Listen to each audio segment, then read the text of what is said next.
ಇವತ್ತು ಅಮ್ಮ ಮಟನ್ ಗಸಿ ಮಾಡಿದ್ದಾರೆ. ಸೊ ಮಟನ್ ಗಸಿ ಹೇಗೆ ಮಾಡೋದಂತ ನೋಡ್ಕೊಂಡು ಬರುವ. ಅದಕ್ಕಿಂತ ಮುಂಚೆ ಯಾರೆಲ್ಲ ನನ್ನ ಚಾನೆಲ್ ಸಬ್ಸ್ಕ್ರೈಬ್ ಮಾಡಿಲ್ಲ ದಯವಿಟ್ಟು ಸಬ್ಸ್ಕ್ರೈಬ್ ಮಾಡಿ ಆ್ಯಂಡ್ ಶೇರ್ ಮಾಡಿ.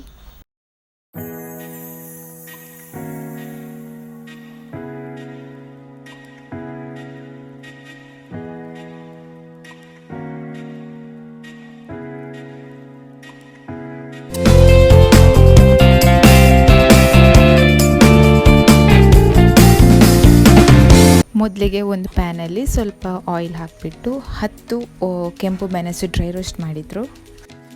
ಇವಾಗ ಇದನ್ನು ಸೈಡಲ್ಲಿಟ್ಟು ಅದೇ ಪ್ಯಾನಲ್ಲಿ ಸ್ವಲ್ಪ ಕೊತ್ತಂಬರಿ, ಜೀರಿಗೆ, ಸಾಸಿವೆ ಆ್ಯಂಡ್ ಮೆಂತೆ ಹಾಕಿಬಿಟ್ಟು ಡ್ರೈ ರೋಸ್ಟ್ ಮಾಡ್ತಿದ್ದಾರೆ.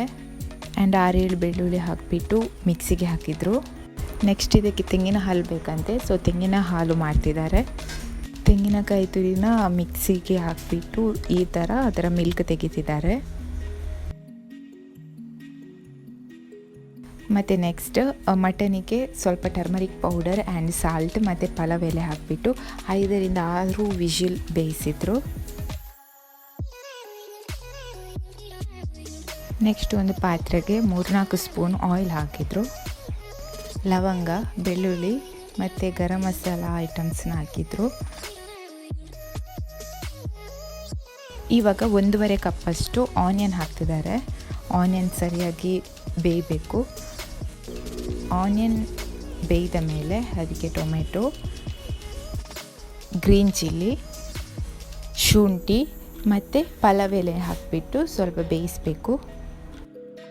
ಇವಾಗ ಇದಕ್ಕೆ ಮಾಡಿಟ್ಟ ತೆಂಗಿನ ಹಾಲನ್ನು ಹಾಕಿಬಿಟ್ಟು ಬೇಯಿಸಿಟ್ಟ ಮಟನ್ನ ಇವಾಗ ಹಾಕಿಬಿಟ್ಟು ಸ್ವಲ್ಪ ಬೇಯಿಸಬೇಕು. ಬೇಯಿಸುವಾಗ ಇದಕ್ಕೆ ಸ್ವಲ್ಪ ಬೆಳ್ಳುಳ್ಳಿ ಮತ್ತು ರುಚಿಗೆ ತಕ್ಕಷ್ಟು ಉಪ್ಪು ಹಾಕ್ಕೋಬೇಕು.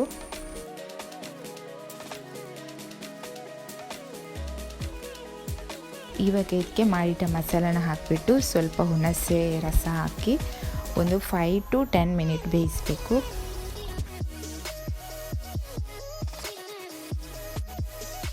ಆ್ಯಂಡ್ ಮಟನ್ ಗಸಿ ರೆಡಿ. ಆ್ಯಂಡ್ ಯಾರೆಲ್ಲ ನನ್ನ ಚಾನೆಲ್ನ ಸಬ್ಸ್ಕ್ರೈಬ್ ಮಾಡಿಲ್ಲ ದಯವಿಟ್ಟು ಸಬ್ಸ್ಕ್ರೈಬ್ ಮಾಡಿ ಆ್ಯಂಡ್ ನಗ್ತಾಯಿರಿ, ನಗಿಸ್ತೀರಿ. ಟಾಟಾ, ಬಾಯ್.